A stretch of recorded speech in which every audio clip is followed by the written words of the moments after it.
Hey fellas, Gun Guy Mexicano here, once again with another video. This time I'm making a video about, not really so much a video about a gun. Um, it's more of a story, and so you guys don't get bored, I started making this video initially in Spanish, and I was cleaning my gun, and I'm almost done here. And it's basically, like I said, like I was saying, it's a story. Something that happened to me while I was concealed carrying, and a friend of mine told me that it's probably a good idea for you to make a video about this. It might give some people something to think about while they're concealed carrying, which is when this happened to me. And I've always thought that I guess if you are a concealed carrier, you really do have to be of a slightly different kind of a mindset. I mean, you should always think like you're carrying. You should always be in the mindset of de-escalating situations and trying not to make something worse, something bad worse. But this particular day was a Friday, and I usually use Fridays to run errands after I get out of work. I usually get out of work around 3 p.m. and run some errands, uh, possibly pay bills and stuff like that, buy some grocery stuff I might need for the house. And this particular Friday, I had just left a grocery store where I had paid a bill, and I was leaving the parking lot, and I can actually show you with a couple shotgun shells. This is how I was backing up out of my parking space. Car here, backing out, and almost pretty much almost out of the parking space, and a Mustang, a red Mustang. I think it was a '99, maybe a 2000 year Mustang.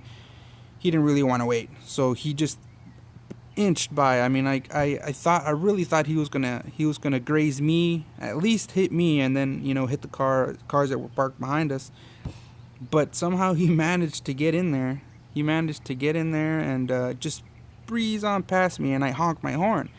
I honked my horn because I had to brake so fast. I had a few things in my car, and when I broke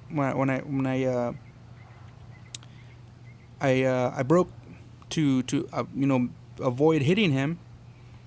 My tires kind of not squeal, but they kind of slid a little. They made a noise, and that kind of freaked me out. So I honked, like, hey man, that you you almost caused an accident here.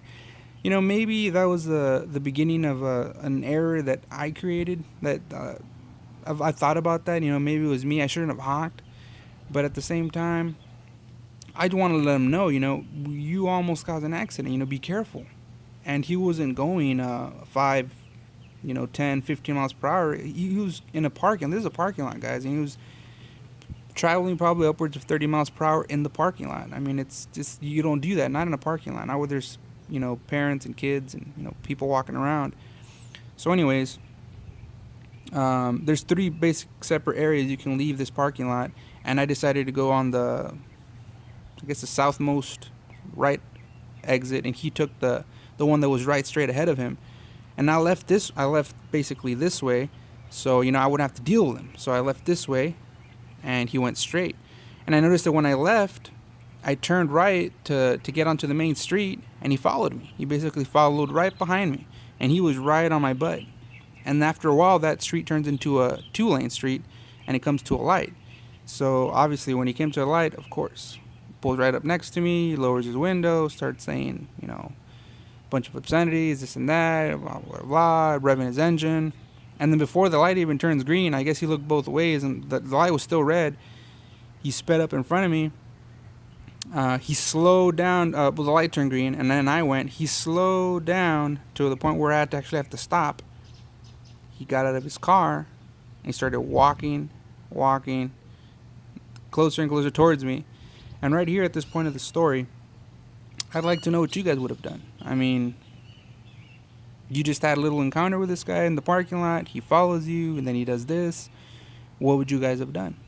In the comment section, if you guys want to write, well, this is what I would have done, or I wouldn't have done this, or whatever your idea to what should happen here.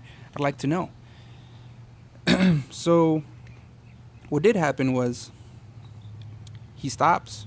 I stop. He gets out of his car. And keep in mind, I am concealed carrying at the point. I'm actually concealed carrying this exact firearm right here. Gets out, starts kind of walking, speed walking towards me. And I just checked my right lane. I drove off. I went around him and drove off. That was pretty much it. I drove off. I went straight and then made a left turn. And he didn't follow me. He actually kept going straight. And that was pretty much the end of it. I've spoken to a friend, you know, that he's kind of like shoot first, ask questions later kind of guy. And he's like, no, well, you should have gotten out, presented your firearm. Like, what do you think you're doing? And I'm like, no. And to be quite honest, guys, that's actually really the dumbest thing that you possibly could have done. I mean, leave the safety of your vehicle with absolutely no, immediate threat or harm coming your way. I mean, the guy didn't get off of his car with a bat, or with a hammer.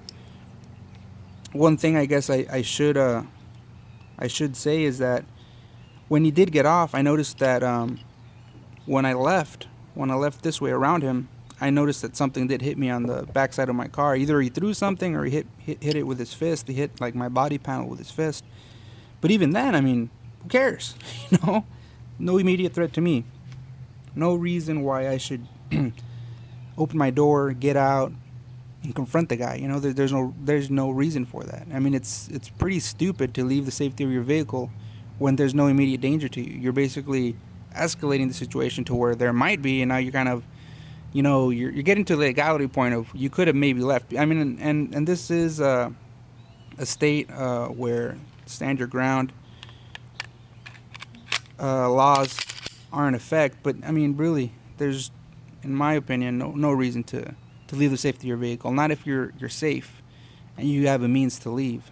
Had the circumstances been different, there's like some kind of containment barrier on both sides, and he's right in front of me, well, then maybe the situation might have changed. But if, ifs and buts aren't the reality, it's what happened. And what happened was that, yeah, I could have easily left. So I did.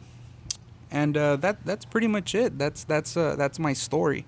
And I'm just curious as to what, you guys would have done, what you think was the correct thing to do, or what maybe what you would have done different.